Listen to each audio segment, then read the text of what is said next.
in the highlands, my heart is not here. My heart in the highlands, a-chasing the deer, a-chasing the wild deer, and chasing the roe. My heart in the highlands, wherever I go.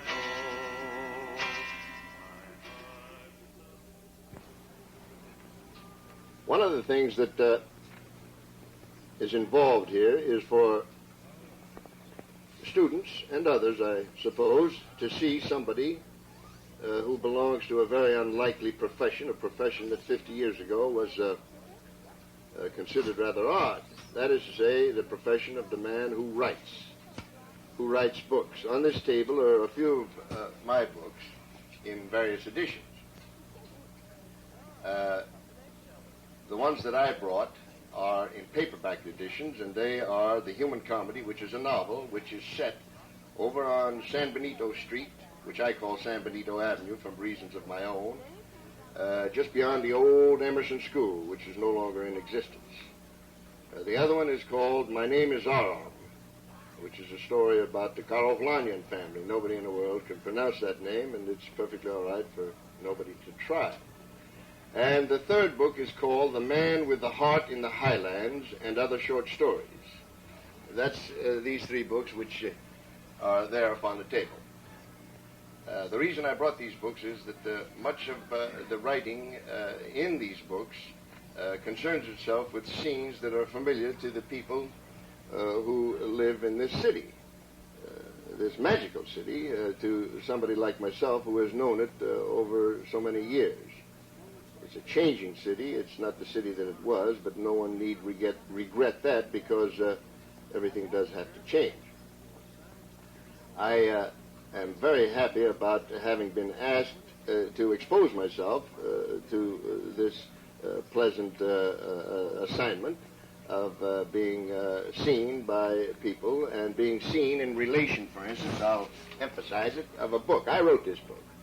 Now, when I was about the age of Randall Gerald here and of Naomi and Christine, books began to mean something to me that made the whole business of living very, very endlessly fascinating and richer than it ever had been before, although it was never without its incredible richness.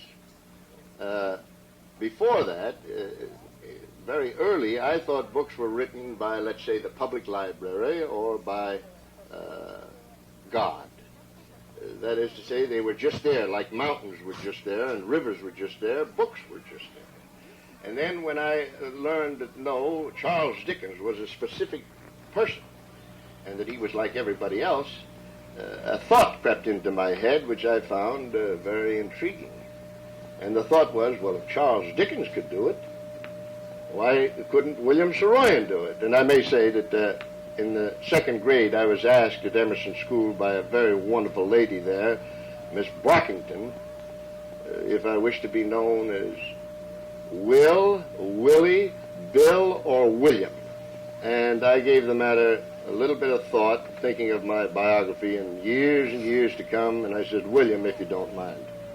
And so at school, even though I had passed along that word, I was called Bill and Will and Willie, and sometimes by the teachers mainly, not by the other students, William, as if I were aware that I was a writer even then. In a sense, I was. One is always who one is.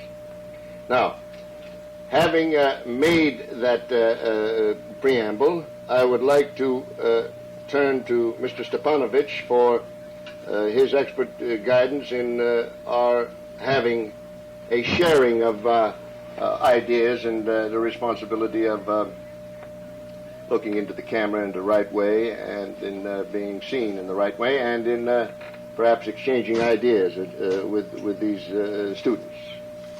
I think the first thing I'd like to ask of you is which of your works would you have considered the most important or your best? And then I think the students in particular, I can speak for the two young ladies who I know have read just about every one of your works. I'd like to have them explain to them why they picked a particular book and liked it. And first of all, I want to know what you would consider your best works.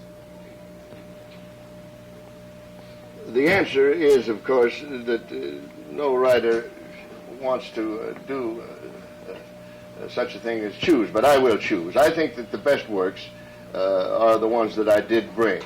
That leaves out the plays. I have some interesting plays as well, but I think that the best novel that I have, certainly insofar as people liking it is concerned, is the novel called The Human Comedy. The best collection of short stories might be My Name is Aram, and then The Man with the Heart in the Highlands and Other Short Stories is a good example of a variety of short stories of mine. Now, I began as a short story writer, and I love the form, but nobody could not try to write in all of the forms. But I'm also fond of a play of mine called The Time of Your Life, and I have other plays. My Heart's in the Highlands, for instance, which was enlarged from The Man with the Heart in the Highlands and made into a play way back in 1938.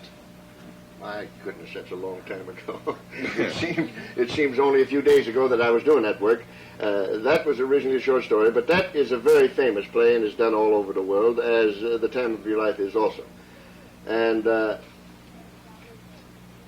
then I will add this one thought, taking up so much time that I feel awkward about it, and I hope that we can manage to cope with the problem later on. A writer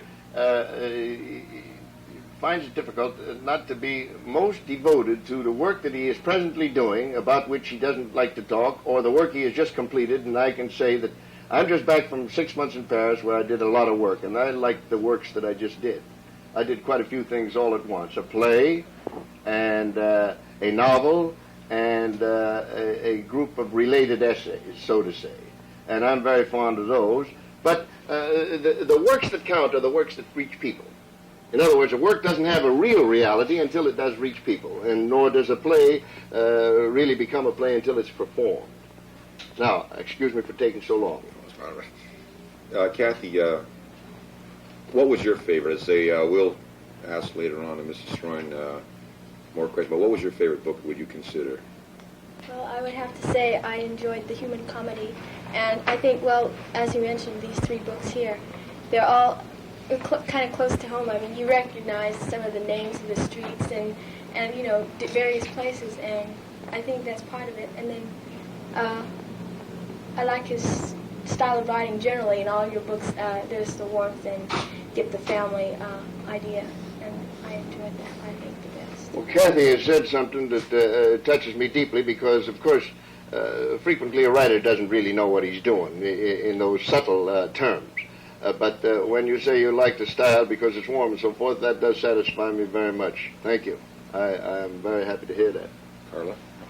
Well, I enjoyed all of your books, but to choose one, I'd say The Human Comedy, because it seems so natural. And it was, like Kathy said, it was close to home, and I recognized quite a few of the places that you mentioned.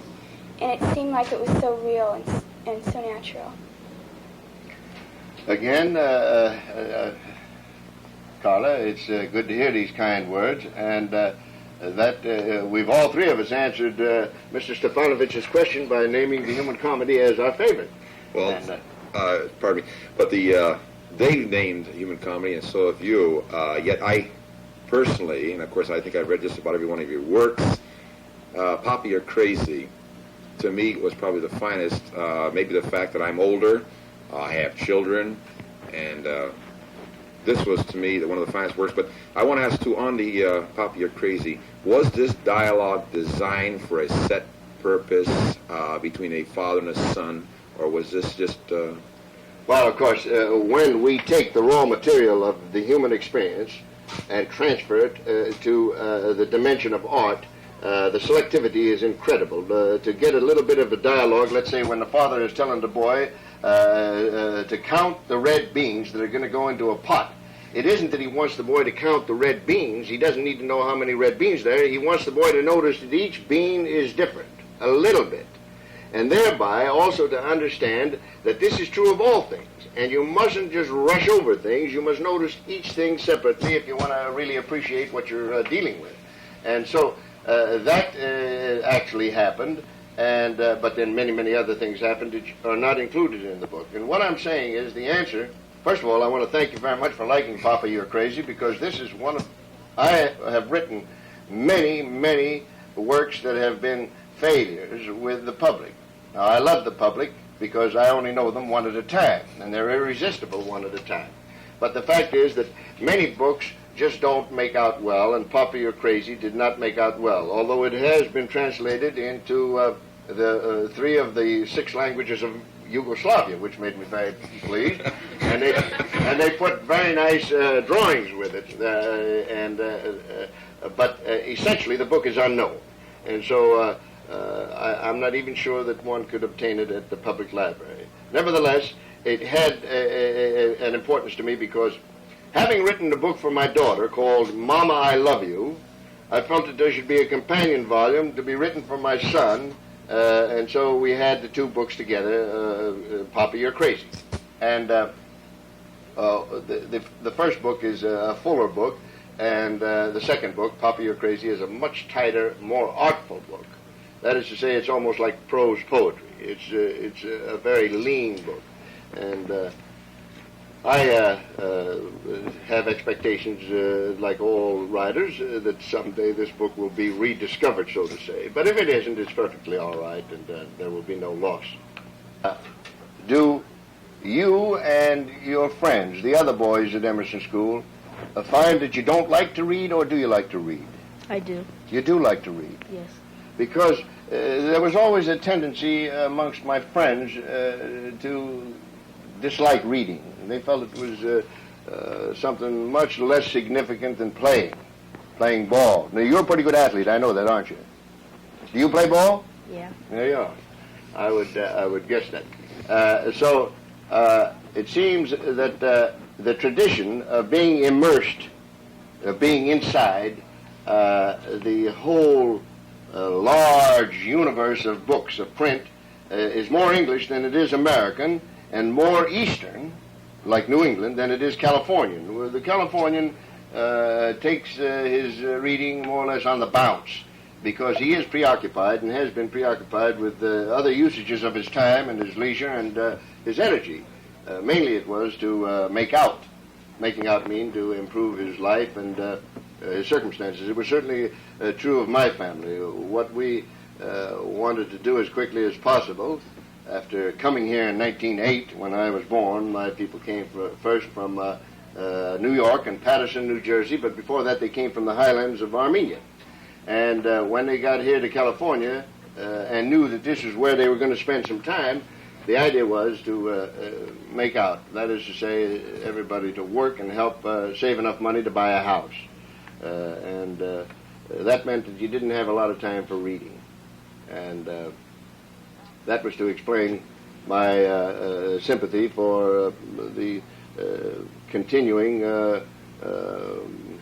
lack of urgent appeal of books until people do find that they have a lot of leisure and also are more eager to look for answers.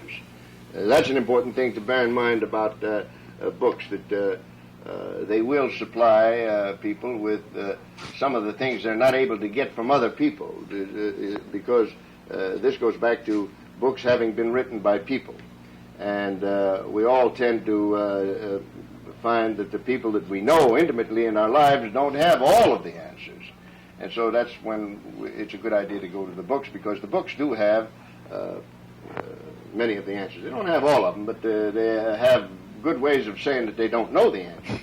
And, of course, that's valuable, too. Now, again, Mr. Stepanovich, I hope that we're not giving anything like an impression of not progressing, but I had hoped that we could draw out everybody around me so that we might get to some of the things that maybe the viewers that are not here, that are going to be looking at what we're doing at the tape later, might have some of their answers, their questions answered. Now, for instance, I would like to invite Kathy and Carla, being older than Gerald and Christine and Naomi, to ask questions that have come to them about writing itself, about writers, about the action of writing, about perhaps their own inclination to attempt writing and so on. So if you could encourage them to do that, that would permit me to close my big mouth for a moment. Don't you see? Kathy? Well, I guess I would like to ask you, in most of your books, did you actually have someone in mind when you were writing, your characters? Or did you combine, different people that you knew, or were they purely fiction? Well, Kathy, the fact is that both are always true, and I think with all writers. There are some writers who simply have to have actual people in mind in order to be able to begin to write. And of course, there's always the writer himself, who can be, as in the case of Shakespeare, all of his people. Now, the range of Shakespeare's people are from the commonest, simplest, most undeveloped people to the most complicated people, such as Hamlet, and the most exalted people in terms of family fantasy, such as royalty. Now, nevertheless, all of those people are also mainly Shakespeare, variations of him, and so he has this capacity to be all people. Writers tend to have that. Now, in the human comedy, we do have a lot of characters and one main family, which is a Fresno family. The family is called Macaulay. The family could have been called Soroyan. The family could have been called Kubo. The family could have been called Nielsen. But you make an arbitrary choice, and then when the Kubos and the Nielsens and the Lees and the Perezes and Villarreals read it, they feel that, and rightfully, that it is something that they know, because it is something that they know, because the point of that book was to make of commonplace family reality some sort of art.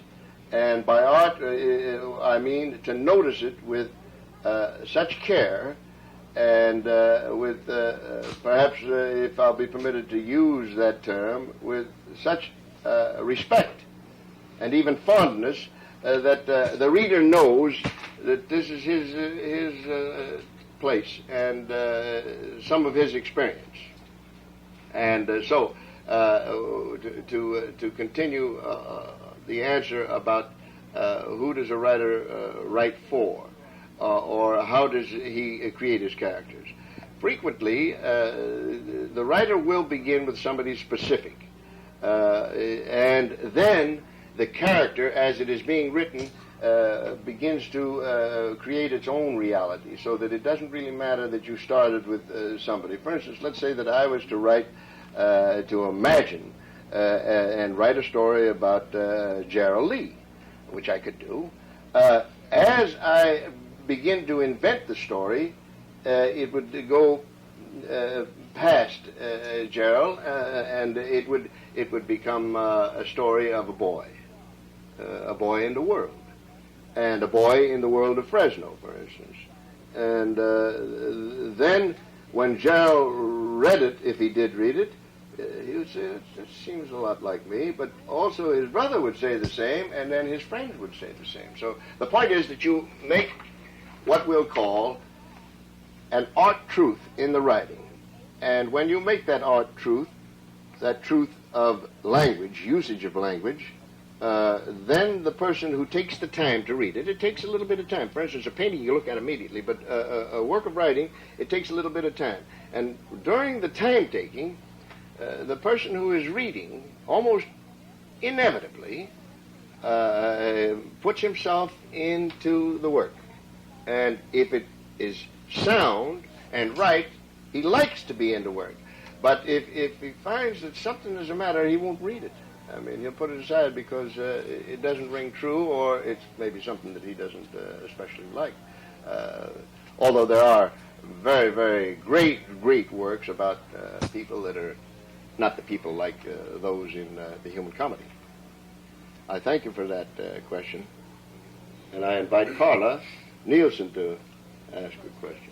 When you started to write the human comedy, did you have a specific family in mind, or like you said, you were talking about any family, but did the accident or did the parts of the book the incidents happen to anyone close to you?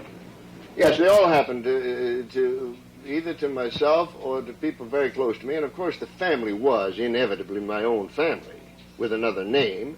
But again, just as I explained in the reply to Kathy, it goes past the family very quickly and becomes a story about people. You see, this is what is desired, but you can't tell a story about people until you have chosen the specific people, that is to say, what you know.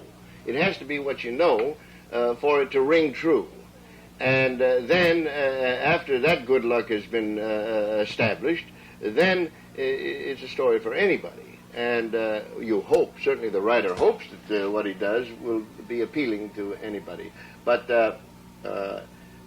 one is definitely at a great advantage when he writes about what he knows. It took me as a young writer, as a very, very young writer, before I was 15, to understand that writing is not stuff that is happening far away. I used to think it was. And I used to put all of my stories in places like Paris, and London, and New York, and I was over there on San Benito Street, don't you see? And until finally it came to me that what I'm saying about these other places just won't do, because I'm writing out of ignorance, and I'm guessing.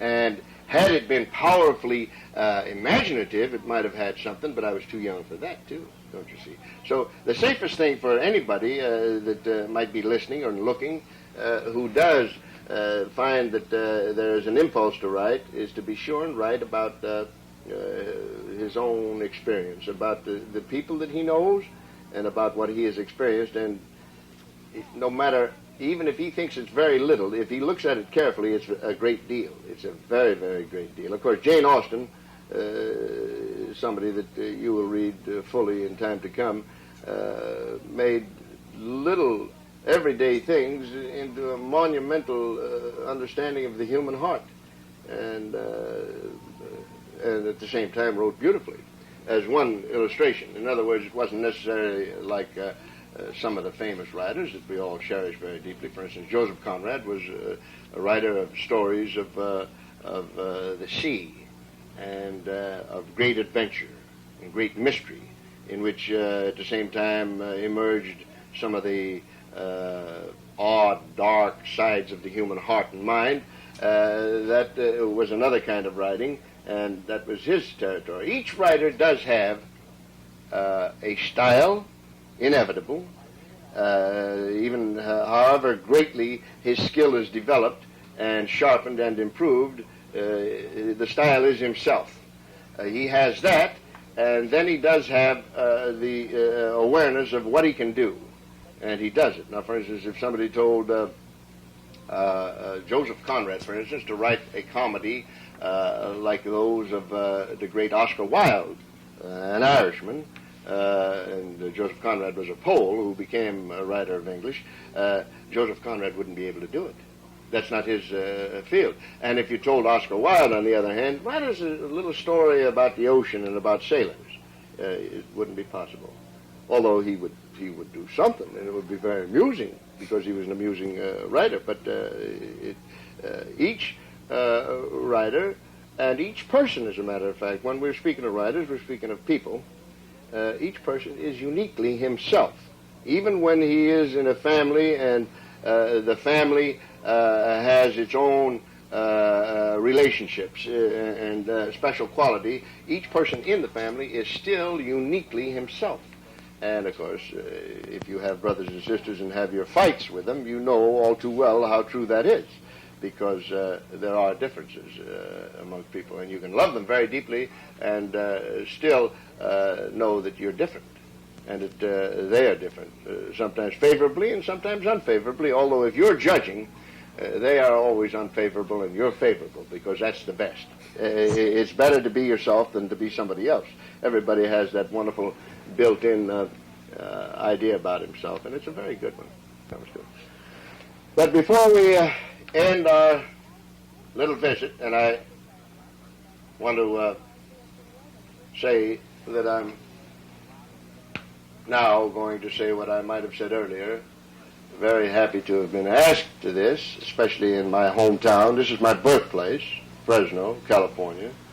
I want to thank the people who are responsible for my little visit. It's been very pleasant, and I hope that if there is to be a series of exposures of writers to the eyes and imaginations and minds and intelligences of kids in the schools, that these exposures will have, perhaps in ways that we can't even guess now, value to the kids. I know that if I were a kid and there was somebody out there trying to make sense, I would be fascinated, and I would be reaching a lot of conclusions about who that person really is and was and what he was doing. I did go to the Parlor Lecture Club in Fresno 50 years ago, but never by admission. I went as a messenger, and I mentioned some of the people that talk at those clubs in the human comedy, and I had my reserved opinions about them. Mainly, the feeling I had was they probably really aren't foolish, but the activity of getting up there and trying to communicate with a lot of strangers about things that the strangers weren't interested in made them certainly seem foolish. And on that note, we will consider the meeting closed. It's been a great pleasure to be with all of you. Before we close, I, in behalf of myself, the students, and the County of Fresno, I'd like to thank you for taking time out of your busy schedule to visit with us, and may this film go on for years, and welcome back, and we're glad to say that you're a part of Fresno, Mr. Saroyan. Thank you very much, Mr. Stepanovich.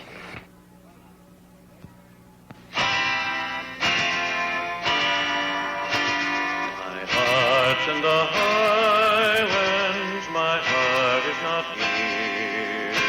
My heart's in the highlands, a-chasing the deer, a-chasing the wild deer, and chasing the roe. My heart